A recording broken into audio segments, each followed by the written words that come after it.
Anthropic just released new data on what jobs AI will replace first. And the answer is probably gonna surprise you. They measured how much of every job AI can already do. And that's not a great thing depending what job role you're in. And so here's where it gets uncomfortable. The most exposed workers earn 47% more than the least exposed. They have higher education, graduate degrees. No one would have predicted this. And even worse, hiring for young workers is even slowing down even more. So lucky for you, this isn't about jobs disappearing tomorrow. We're far from that. It's about what jobs are in the line of fire right now. And there's a weird trend taking place that you'd probably never expect. And by the way, I'm Marlon. I study and implement AI every day, all day long. So let's see what Anthropic is saying about the future of work. We do have a new measure of occupational exposure, and they call it observed exposure. It's meant to quantify of those tasks that LLMs could theoretically speed up, which are actually seeing automated usage in professional settings. Theoretical capability encompasses a much broader range of tasks because obviously it's theoretical, it's the potential.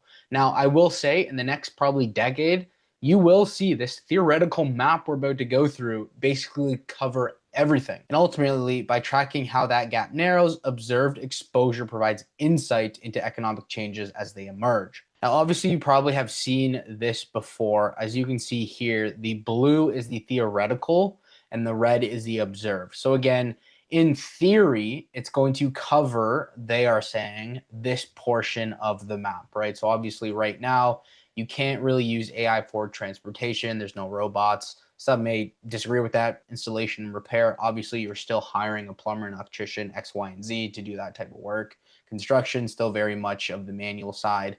Agriculture, obviously, but you are starting to see more technology and machines take over. Office and admin, no surprise there. The personal care, obviously, grounds maintenance. Again, a lot of these sectors where there's manual labor, it's just because we don't have robots just yet. Okay, so this will start populating within the next 5 to 10 years, probably within the next 2 to 3 years. And we do know, and there has been reports, especially on the enterprise side of things, where AI, everyone is freaking out about AI, but in reality, the use cases are still very minimal because it is very tricky to go into an organization, deploy AI to that business. It's still very tricky. There's a lot of duct tape and glue still, and it just hasn't really caught on just yet. Now, Anthropic and OpenAI are starting to work with PE firms. That was making headlines. So nonetheless, this is the theoretical side of things. But the observed side, we do see obviously computer and math. We'll talk about that later.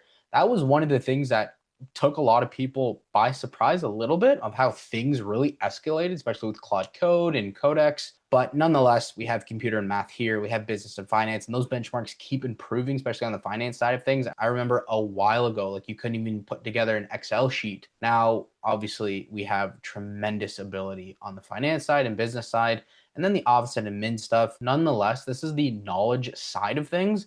As we have always said, we are seeing the death of knowledge work in real time.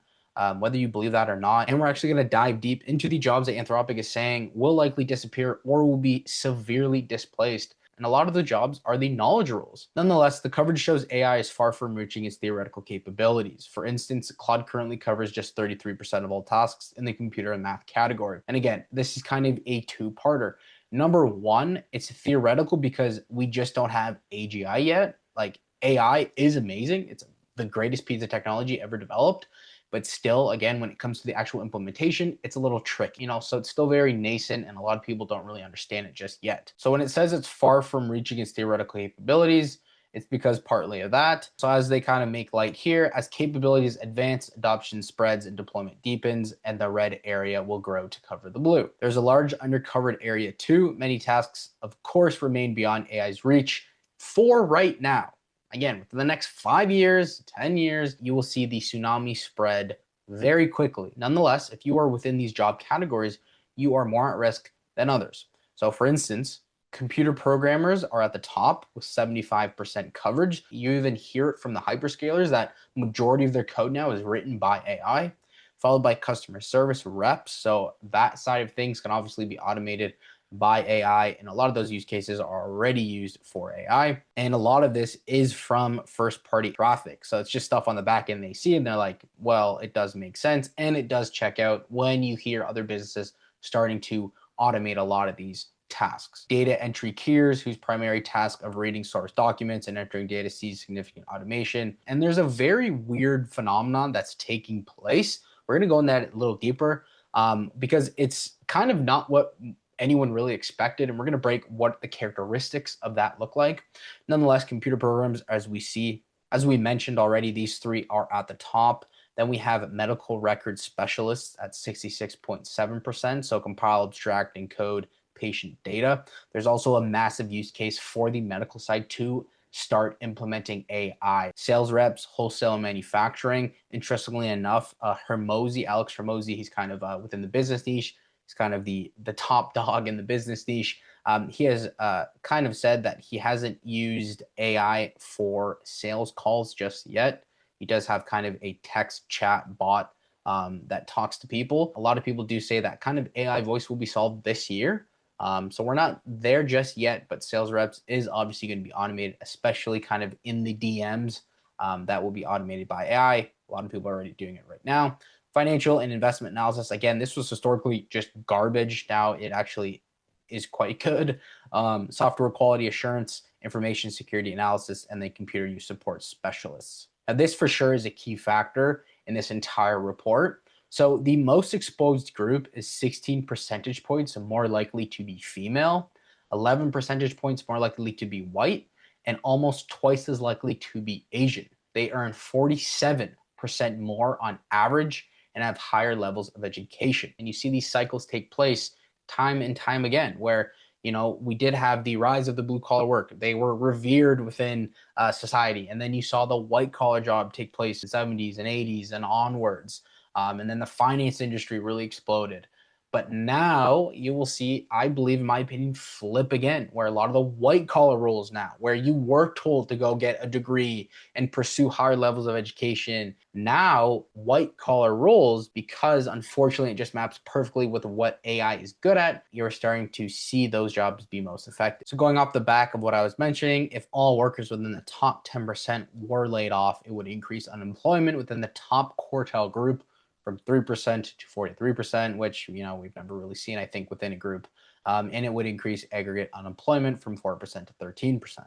I think potentially, given the turbulence that could arise from such displacement at such a quick pace, like something AI could potentially do. I don't know what the odds of this are, but that's why you still hear the notion of UBI or UBS, something where we provide the public with some type of funding or some relief because what AI could potentially do to society and the economy and X, Y, and Z. A great recession for white collar workers, something I was kind of alluding to above. During the 2007-2009 Great Recession, unemployment rates doubled from 5% to 10% in the US. The Big Short is a great movie and a great book. I'd highly recommend it. That's what they're kind of alluding to here. Now, one thing to mention too is one group of particular concern is young workers. Not because they're not being hired, but because hiring has kind of stagnated. So it's not that AI has to be better than anyone. It just has to be up to par. So that's why young workers, especially in those exposed industries, aren't necessarily being hired.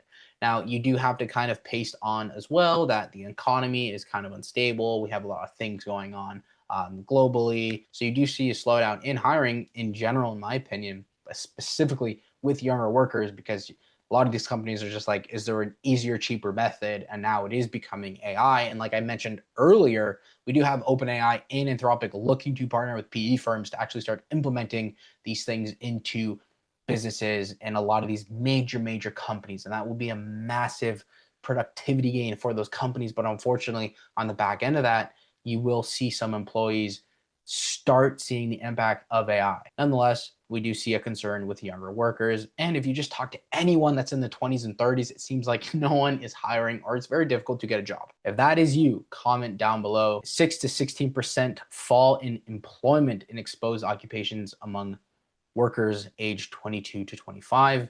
They attribute this decrease primarily to a slowdown in hiring rather than an increase in separation. We find that unemployment rate for young workers in the exposed occupation is flat. Now, there's two sides to this because as they allude here, Slowed hiring may not necessarily manifest as increased unemployment, since many young workers are labor market entrants without a listed occupation in the CPS. So they're really not on record. So, in my opinion, it's probably worse than what all these reports are saying. Potentially, I could be wrong. A lot of these people too are getting very jaded, and so we have a lot of people just quitting the labor force. So apparently, using the survey data from the U.S., we find no impact on unemployment rates for workers in the exposed occupations. So I guess that's good to hear. Although there's tentative evidence that hiring into those professions has slowed significantly for workers aged 22 to 25. Again, this is kind of a lagging indicator, these reports. So I guess maybe they haven't felt the impacts of AI, or everything's just blown out of proportion. Who knows? Like I said earlier, our work is the first step toward cataloging the impact of AI on the labor market. We hope that the analytical steps taken in this report, especially around coverage, are counterfactual, will be easy to update as new data on employment emerge. But more importantly, if you're interested in learning these tools and how to use them more effectively, this video right here breaks down how the creator of Claude Code uses 4.7 and does not hit usage limits. So I'll see you over there.